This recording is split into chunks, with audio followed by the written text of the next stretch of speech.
One of your top performers just gave their notice, but don't panic because I'm going to show you how to convince them to stay without even getting HR involved. Stay tuned.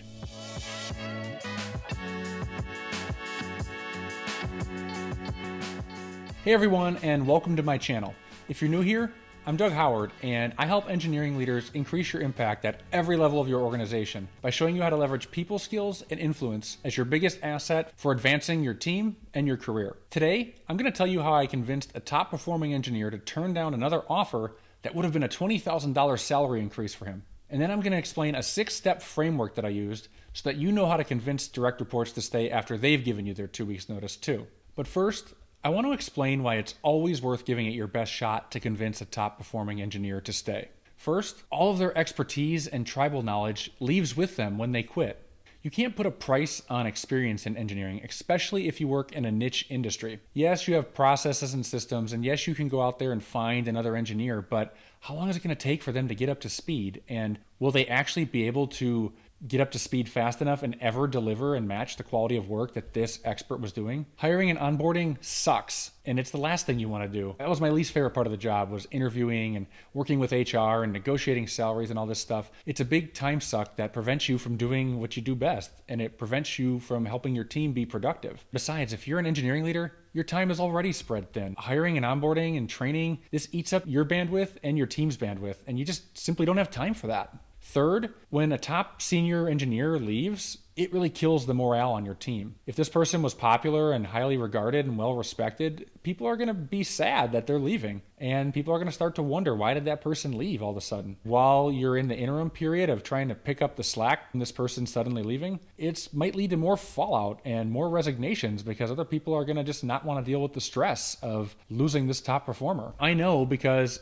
I had this happen to me back when I was an engineering manager. It caught me by surprise. This person was a very young engineer, 1 to 2 years into the company, but he was a rising star, and I saw all of his potential. Unlike most engineers, he really took a shine and an interest in developing his leadership skills at a very young age. He was a major contributor within his first 2 years in the company, and I had very high aspirations and plans for him. From the first few months of him starting, I ended up spending a lot of one-on-one time with him because I saw his potential and I wanted to help him reach his full potential. I saw him as an opportunity to help me grow past my role. I figured if I could groom him to be a leader, then it would help me elevate to the next level in my career. So there's a lot of things at play, and when I unexpectedly got his notice, I was just shocked. It caught me off guard because I had a really good relationship with this guy. He came to me on a Friday afternoon to give me his 2 weeks notice, and it was literally out of nowhere. When he came to me, he had an offer that was $20,000 higher than what we were paying him. And I already knew that we couldn't afford to match that. Maybe we could give him a small raise, but I knew we couldn't give him a $20,000 raise for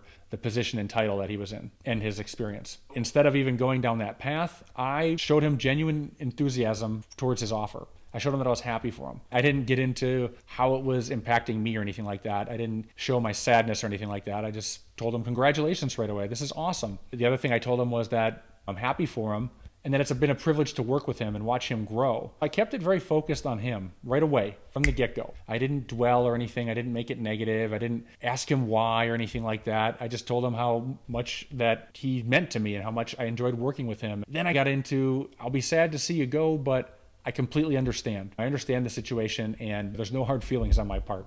I'm really happy for you. So I kept it very positive. After going into this celebration mode, then I asked him about the new opportunity and what was it. When he told me, I was really surprised. He told me the role was for an estimating role. Now, to give you some perspective here, what we did at my company was structural engineering, and he was a structural engineer. And he was in the process of pursuing his PE, his license. And estimating isn't really in that career track path. Estimating, from my understanding at least, it doesn't advance your structural engineering skills. It's more top level, it's more customer facing. You don't really complete projects. You don't really perfect your skills. Everything I knew about this guy from working with him was that he wanted to go down a path towards pursuing his PE, which is his professional engineering license in structural engineering, and he eventually wanted to become an SE, which is your structural engineering license. This didn't really make sense to me, but I didn't want to point that out to him. I just kind of listened more about his opportunity. But I did notice that didn't seem to be aligned with his long-term goals. It didn't really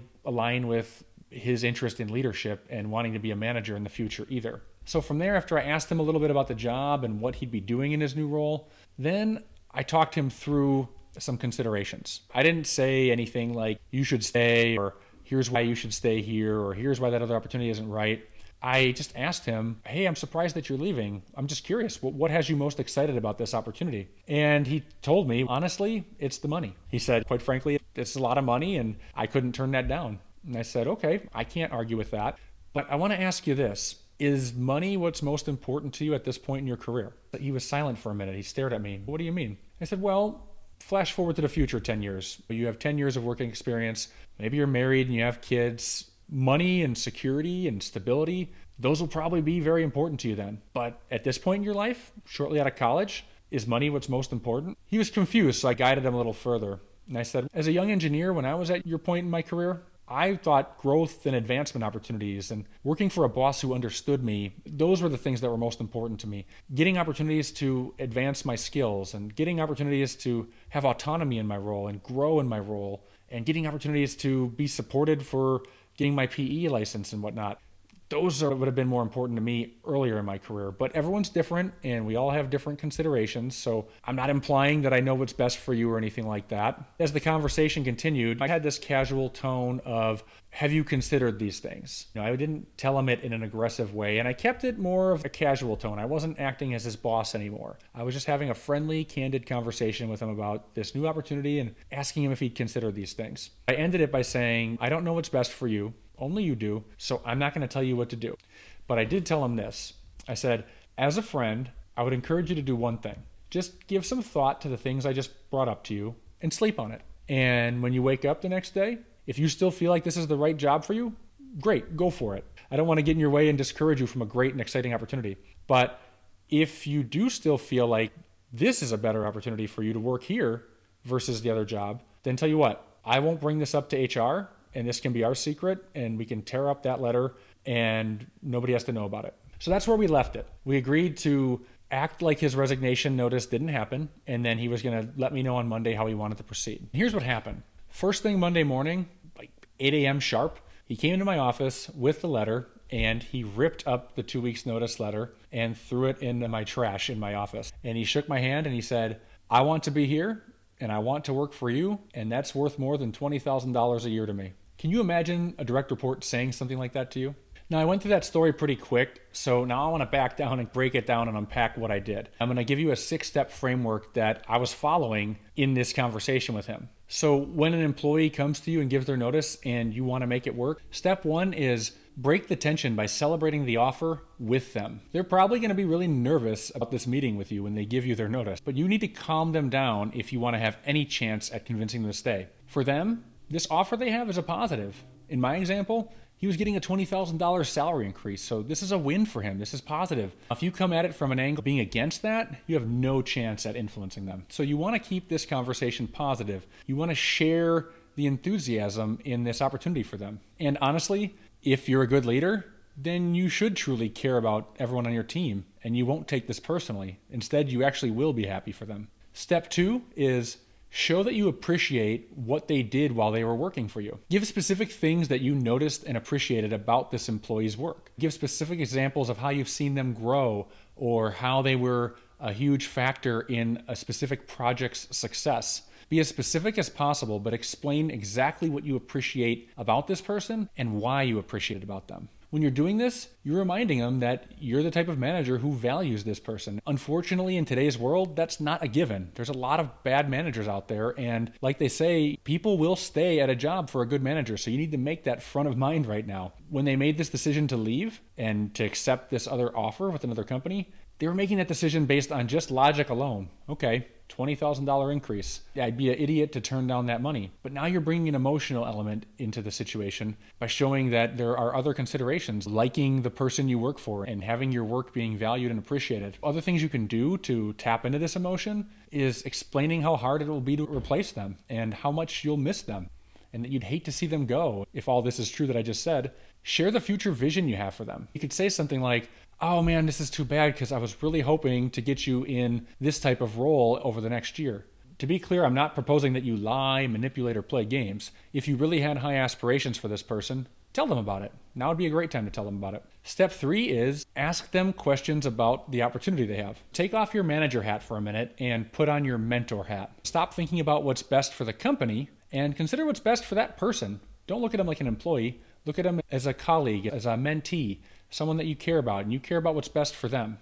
When you put that hat on, probe them to learn about the opportunity. As you're probing them, see if there's an opening to discuss the new opportunity. Good questions that you can ask are where, what, how, and why. Where will you be working? What will you be doing there? What are you most excited about? How did you make this decision? How does this opportunity line up with your career goals in the long term and medium term? When you ask these questions, listen very closely to their answers because you're going to use the answers in the next step. But before I get to that, as a mentor, you're probing to make sure that they feel like this is the best decision for them. You're gathering information for this next step, but when you're listening, you want to hear, do they actually feel like this is the right opportunity for them? You'll hear it in their voice. Step 4 is give them something to reconsider on their own. When you're listening to the answers they gave as you were probing in the previous step, does anything they say sound contradicting to what you know about them? For example, is their goal to grow into a manager role, but this new opportunity puts their career on a different path that isn't aligned with that? Are you able to point out some blind spots that they might not be able to be aware of?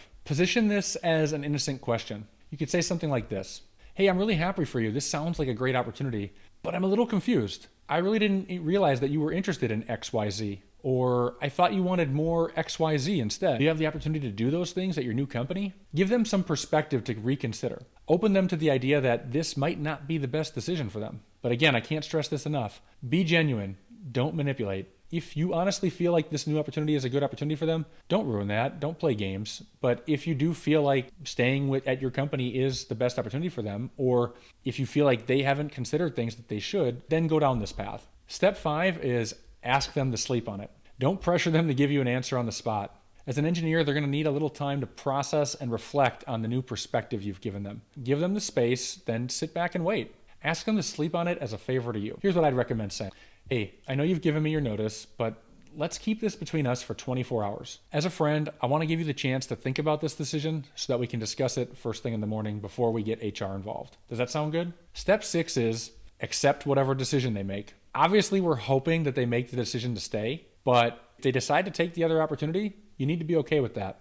You should have peace in mind in knowing that you gave it your best shot to make it work. Remind yourself that their decision is not personal and that for them, this is an exciting new career opportunity. Make sure you still show that same level of enthusiasm in congratulating them when they make this decision. Let them know that there's no hard feelings about this decision too. You still want to end on good terms with this employee because who knows, they might be calling you back within the next few months. Maybe they'll realize that the new job isn't everything they thought it would be. This is a great framework to follow whenever a top-performing engineer resigns. But if you want to give yourself the best chance at convincing them to stay, check out my episode called How to Influence Anybody to Do Anything in 5 Steps.